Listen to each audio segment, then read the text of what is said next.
This is How to Teach History, Introducing the Industrial Revolution roleplay. Quick definition you want to give your students of the Industrial Revolution. This is just my definition. I just want to make it quick and simple. This is, I believe, the only note that I give the students for the entire day. The Industrial Revolution is just a great change in society when workers went from making things by hand to making them with machines. So, how to make a paper hat. You're going to be making paper hats for the students in this. I didn't want to do a video of my own on how to make a paper hat.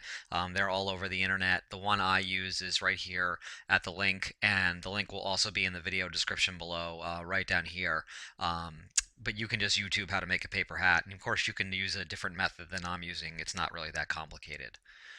All right, so the first activity you're going to do with your students is to put them in the role of artisans, and this is pre-industrial revolution. You're going to explain to them that this is before the industrial revolution, this is before the invention of, factory machines. So you're going to teach the students how to make paper hats, quote unquote, by hand, and explain that you are, the teacher, you are an artisan. You will serve as the student's mentor, and they are your apprentices. Teach them to fold each fold of the process very slowly and precisely. If a student has any misunderstanding whatsoever, repeat the step again calmly and respectfully for an exaggerated effect.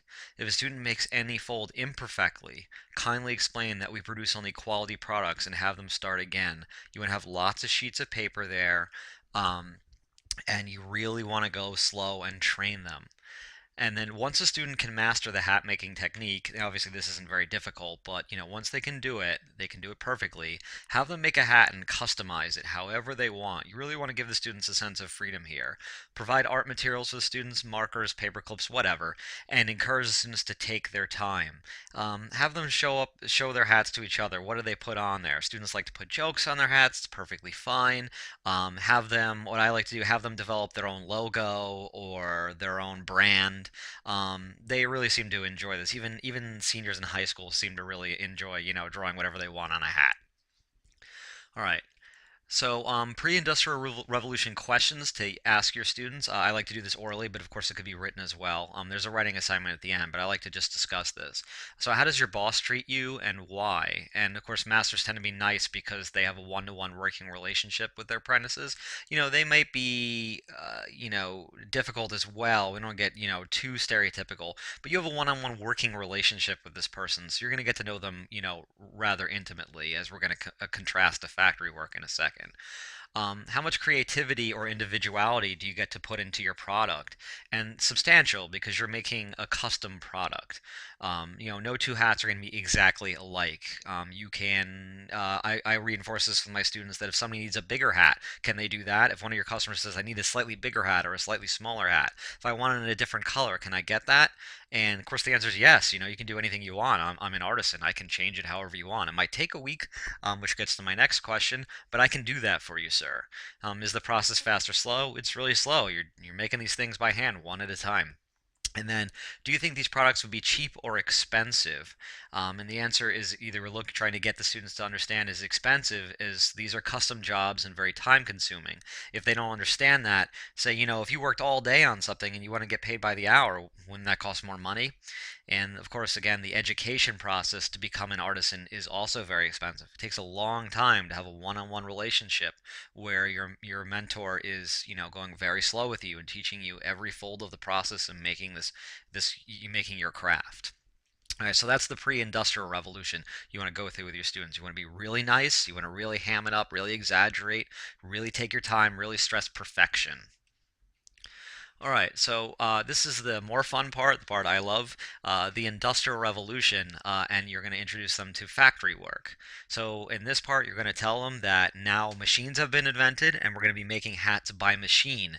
And in order to do that, we're going to line the students up in a desk for every fold in the process. So you can count the number of folds you want to do. It might be 8 or 9. It really doesn't matter.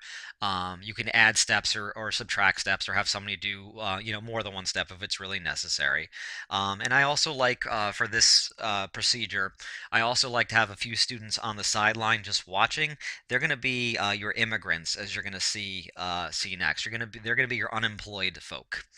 All right, so each student is responsible for making only one fold in the process. All right, just one fold. They're just going to do that one thing.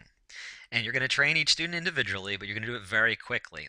When you train each student on their individual job, treat them very condescendingly and make it clear that they can be replaced at any time by an immigrant worker. You show them how to fold the thing, you just take the piece of paper, you show them that one fold and have them do it. And that's all they're doing. Can you do this? Can you do this? And of course, they'll be like, yes, of course we can do this. And you just say you better, and that's it. You teach them how to make just that one fold they're gonna make. So when the production line starts, the first student in line completes just his fold, which would be the first fold, and then passes the unfinished product down the line. They'd be, of course, passing to the second person who's going to do the second fold, and they're only doing that second fold, and the third person does the third fold, and so on, until you get all the way down the line until the hat is completed. As soon as the first student does the first fold and passes to the second, give that student another hat. Yell at the students throughout this whole time to work faster and say time is money many times throughout the process. We have a quota to meet. We have to make so many hats. We have to make 100 hats by the time lights out. No bathroom breaks. Yell, like get really upset. And my favorite thing is if anyone makes a mistake or works too slowly, if they're laughing and they think this is funny, of course they will because this is just a role play. Cut them out of the line and replace them with another student. And you explain to them now that they won't have any money to take home to their family. Their family can starve to death for all you care. I've got many workers to replace you. Just replace people, train them how to do something, make that one fold in 3 seconds, and then move on. So the questions after you're done with that role play, the questions you want to ask your students again, they're the same questions you asked for the pre-industrial revolution, but you have very different answers. How does your boss treat you and why? And of course, factory management tends to treat workers very poorly because they're completely replaceable. They're low-skilled workers. They don't, there's nothing that they're doing that they can't be replaced by. And the urgency involved in the process contributes to a very harsh relationship. Your boss's main job is to basically, get every ounce of labor out of you as quickly as possible. And how much creativity or individuality do you get to put in your product, which is exactly none.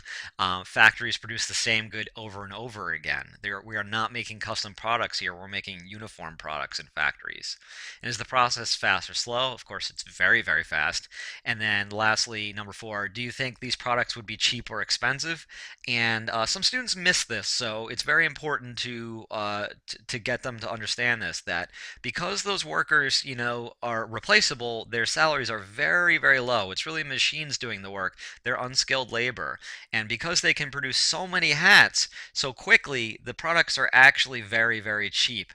And this is a term that's, very important. You might know it already. You also might not. But it's very important to teach them about economies of scale. It's very expensive for one person to make one hat, but if you have factories, the factories are very expensive to begin with, but if they can produce 1,000 hats an hour, the first hat costs a lot of money to make, but when you average all the cost of all the hats over the life of the machinery, life cost of the machinery, the hats are very, very cheap, and it reduced overall costs by a ton compared to artisans of the pre-industrial revolution. So as always, I think good social studies, after you have good discussions, needs to use critical thinking skills and it needs to use a writing assignment. And so here are the 3 questions I have. The first 2 are easy. The last one should involve a debate and the students to develop an opinion that is still being, uh, it's still relatable till today. So number 1 is, what was the Industrial Revolution? To just define it, you can just tell the students you got one note. Pretty simple. If you're lost, just look at your one note. It doesn't get any simpler than that. 2, explain how Americans' work lives changed as a result of the Industrial Revolution. In other words, what was it like to work before the Industrial Revolution, and what happened during it and after that was different? And lastly, 3, in your opinion, this is the most important one. In your opinion, did the Industrial Revolution do more to improve or worsen American society, and why? You can have them debate this orally before they write their paper. I get a lot of subjective answers on this. Answers, we're looking for is, I think your work life was probably better before the Industrial Revolution, although that's, again, subjective as well. But, you could really take your time, really become a master of your craft. There were some, definitely positives to received the Master Apprentice program. Of course, this wasn't, we don't want to over glorify that age. There's cons to it as well that the students can obviously bring up. But now, post-industrial revolution, while your work life might stink, think of all the things you can buy.